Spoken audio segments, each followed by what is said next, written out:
എടോ നിങ്ങൾ അറിഞ്ഞിനോ? അല്ല, നിങ്ങൾ അറിഞ്ഞനാ? സിസ്റ്ററെ, നിങ്ങൾ അറിഞ്ഞിനോ?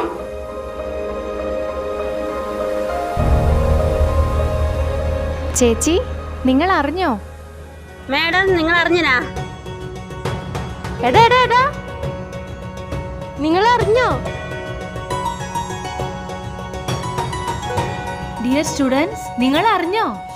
എന്താണെന്നല്ലേ, നമ്മുടെ കൊച്ചു മയൂരി ചരിത്രത്തിൽ ഇടം പിടിക്കാൻ പോകുന്നു. നമ്മുടെ രാജ്യത്തിന്റെ തിരഞ്ഞെടുപ്പ് ചരിത്രത്തിൽ ആദ്യമായി ഒരു അസംബ്ലി നിയോജക മണ്ഡലത്തിലെ മുഴുവൻ പോളിംഗ് ബൂത്തുകളും വനിതകൾ മാത്രം നിയന്ത്രിക്കാൻ പോകുന്നു. ഈ അവസരത്തിൽ മയൂരിയിലെ മുഴുവൻ വോട്ടർമാരും പോളിംഗ് ബൂത്തിലെത്തി വോട്ടുകൾ രേഖപ്പെടുത്തി ചരിത്രത്തിന്റെ ഭാഗമാവുക.